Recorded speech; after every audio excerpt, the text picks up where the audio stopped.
What's up, YouTube? We are back with another WARBOND review. It just came out today. We've had about 6.5 hours of playtime with it. We got lucky enough to be provided with the WARBOND completed from Arrowhead. Thank you, Arrowhead. They did provide it for free, but as you can tell from my supercards, I didn't exactly need it. But that being said, let's get into it. We've been playing with it a lot.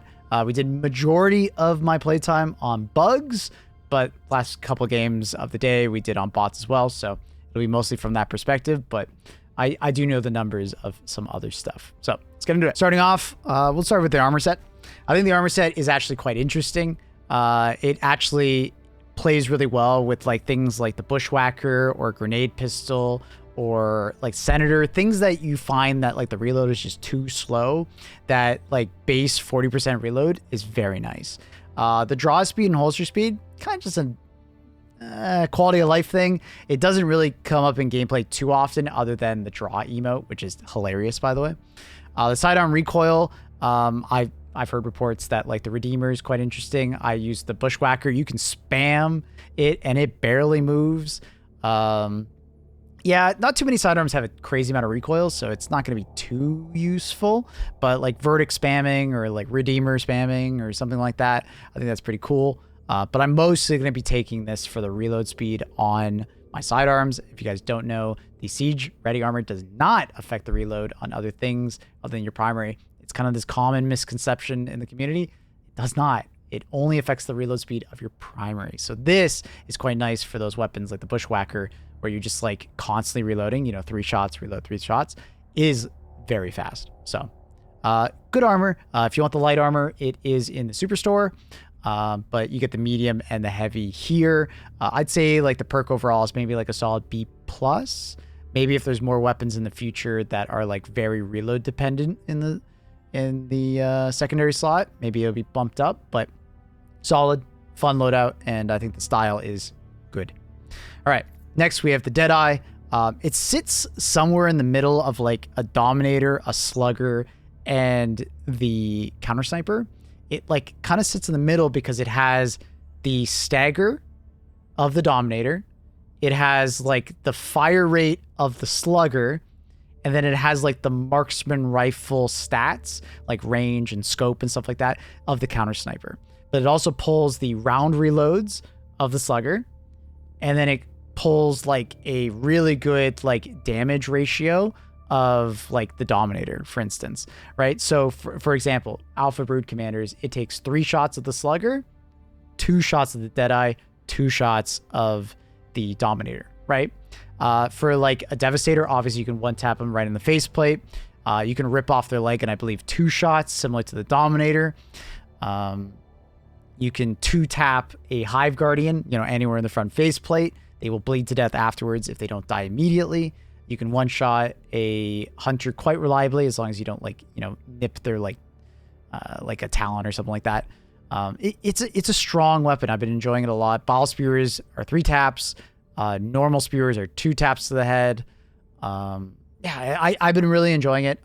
I will say its biggest downside for me personally is the reload speed, especially if you go through all 8 rounds and you need to then do like a full reload. It's that extra 1.5 seconds that just is pretty painful when you're like in the middle of combat. So I highly recommend using only 7 shots, never fully empty it. And on top of that, Siege Ready Armor. Siege Ready Armor gives you that faster fire rate, because if you're doing the shot, reload, shot, reload, shot, reload, you can fire essentially 30% faster because it does reduce the animation time quite a bit. So it's nice. Great weapon. Obviously later we'll be throwing it into a tier list, but my initial findings on it probably like in the, B+, A- for most of the factions. I think it'll be closer to S tier for Illuminant, just because medium pen weapons, and especially weapons that are good at Overseers, are going to be awesome, right? So this thing will take out a Harvester quite fast. It should be somewhere in like the 2 total mags, like 16 rounds, probably less than that, probably closer to 12. If I'm thinking of the math right. And then for Overseers, it'll one tap them in the head, which is sick. And then for bots, obviously, I think it's already a great bot weapon, but you already know that. But some will prefer the Counter Sniper over it. So maybe on bots, it's like somewhere middle A-, right? Where Counter Sniper kind of sits closer to like A+. And then For bugs, I think it's like a solid A-, B+, depending on how good your accuracy is. Because like you're going to get some variants where it's like hunters. And if you're not a very good shot, this thing will feel quite bad against them. And you're going to much prefer an automatic assault rifle or a shotgun, right? So I think it's very solid. I think they've done a really good job here. You know, if there was going to be a future update to this to make it better, it would just be like essentially just make it reload faster. Like, I don't think it really needs damage increase or anything like that. Like, it's just really good. It's a little slow on the reload, but that's about it. All right. Next, we have the Talon. It's like, once again, it's very similar to the Verdict and the Senator are the main two competitors here because it is medium and it is a revolver, right?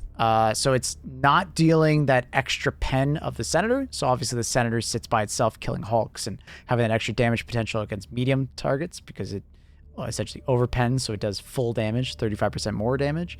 But it does do more damage than the Verdict, and you are dealing with unlimited ammo. And as far as the heat goes, it looks like it's about 6 to 7 shots of shooting time before it overheats.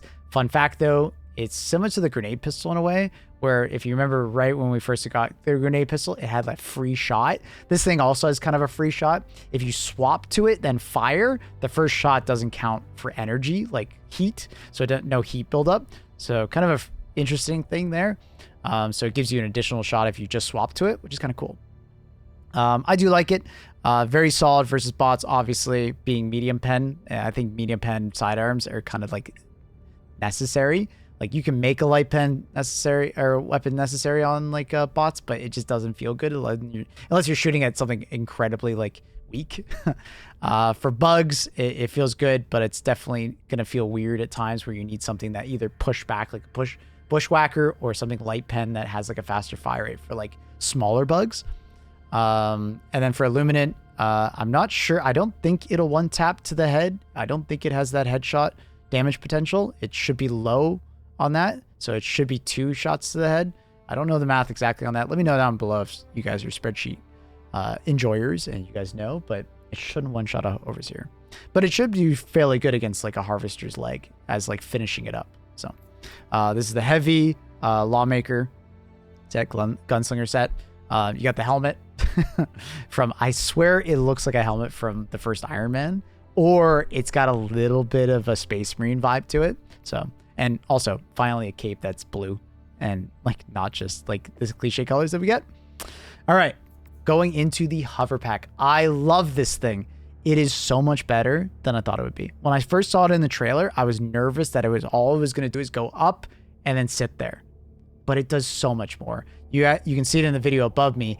It actually has quite a bit of maneuverability. It's not very fast maneuverability, but it is quite nice for like getting over a wall or getting on top of like a high, ledge or something like that. It's great.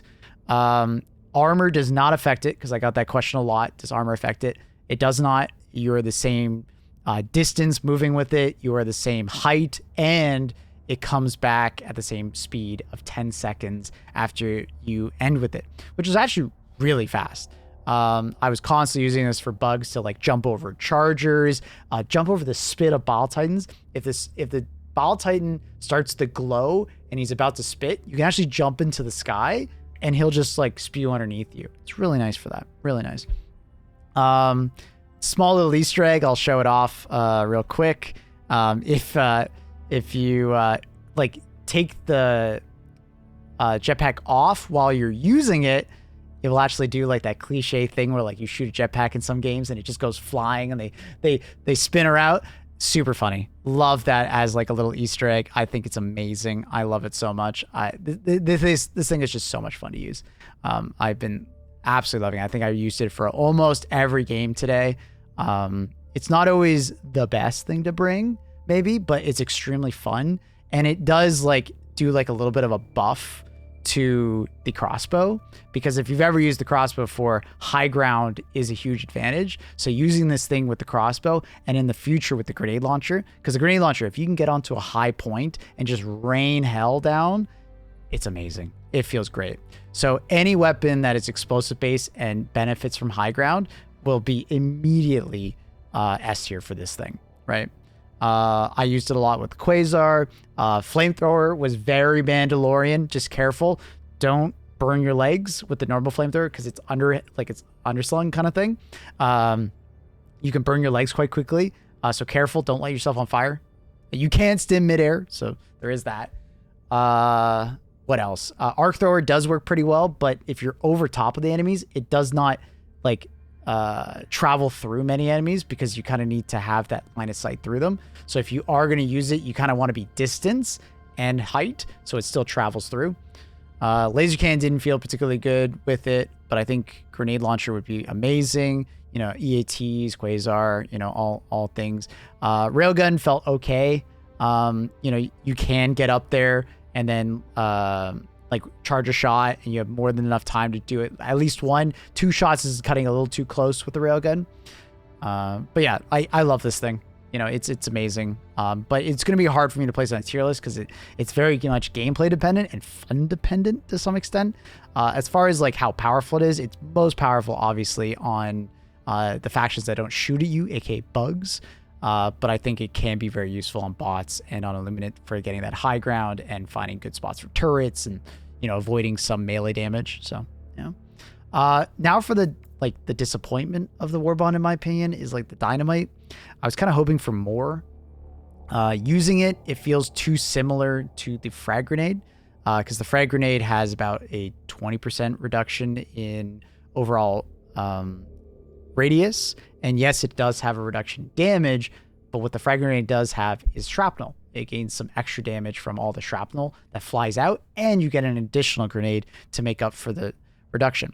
They are both pen 3. They're medium pen, so they're not pen 4 heavy pen, like, you know, the high explosive grenades and impact and stuff like that. So it's already, you know, yes, it's 700 damage, but anything that's medium pen, you're getting a 35% damage decrease right away. So the Dynamite is mostly positioned towards like big AoE, large killing hunters and, you know, things that are not armored, but like in mass. So it's like mostly a bug, or like, you know, I guess you could make the argument for like voteless, but I mean, gas just does better there. So it's like, it's a good idea. I love the idea of a grenade that just has a massive explosive radius, but it's not really dealing with like heavy armor and stuff. I just feel like it's not a big enough radius. So too often you'll throw it, and because of the 5-second fuse, quite a few enemies will disperse, usually, unless you're getting quite good at knowing the 5 seconds. And when it explodes, you'll get a decent amount of kills. You know, I think the highest I ever got was like 20, but that was when they were very, you know, clumped up. It's just often it doesn't feel as impactful as just having like an extra frag grenade, for instance, especially when you have that shrapnel that can kind of reach out even farther. So my hope is that like maybe this thing will get more radius, or we talked on stream about it getting like more destruction. Like imagine being able to throw this next to a fabricator rather than in a fabricator to destroy something, or like you take away 1 of the dynamites, make it 3, and then they give it even more destruction damage to blow up a ball titan hole, right? Like the power fantasy of like throwing a big wad of dynamite isn't exactly there at the moment. It mostly just feels like a slightly bigger frag grenade, or just it's an explosive grenade with a larger radius but less pen. Like, I don't know. It's not quite there. I think it needs a little bit more cooking for it to feel like it goes into the right spot. I even heard the suggestion of like, why don't you just separate all the separate like dynamites and just give us like 8 sticks of like individual dynamites for like, you know, bug holes, which is another, you know, interesting idea, but I want it to be very unique, and it doesn't quite feel super unique yet. So hopefully it gets a little more love. Sample Extricator. This was a confusing one because we didn't quite know how it worked at first. But what it does is when you kill a Hulk level enemy or Charger level enemy or higher, there's a chance that a common sample drops on the ground underneath the body, right? It'll actually just be a physical like sample that you have to pick up. Like they look like the mushroom ones for like bugs and stuff like that.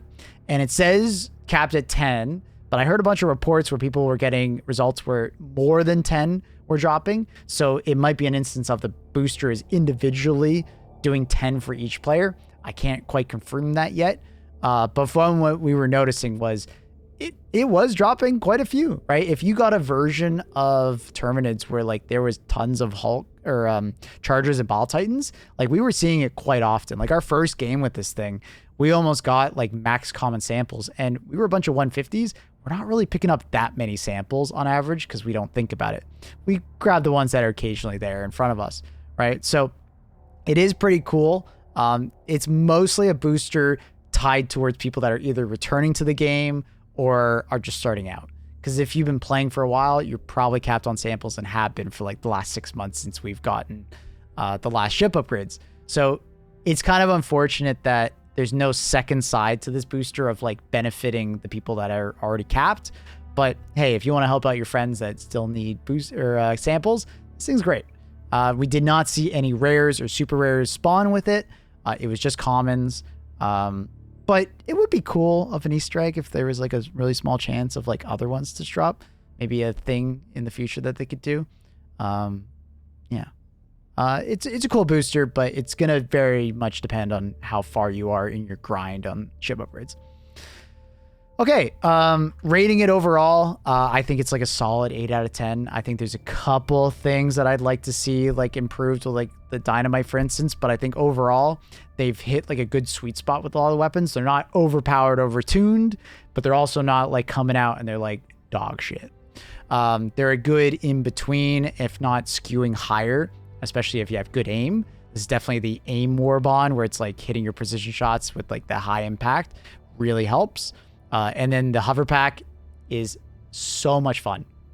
As far as like the fun rating goes, I think this is the most fun I've had with a WARBOND in a while, right? Like it's just so much fun to use that hover jetpack. It's extremely fun. So I can recommend it just for that in a way. Anyways, we did this live. So in the future, if you want to come by, we'll be playing Helldivers all the way through into the future. We play at least like a minimum of like almost 5 hours a day, except for Mondays in the mornings. So come on by on YouTube or on Twitch. Also consider dropping by the Discord link down below. Consider liking and subscribing for the video. And let me know down below, what do you guys think of the WARBOND? Are you going to get it? You're going to pass on it? What's cool? What's not? What are some interesting tactics that you've been using with the hover jetpack? Because I feel like there's so many of them. It's such a wide variety of tactics that you can use. It's awesome. Anyways, much love. Peace out. Thank you for watching. Bye.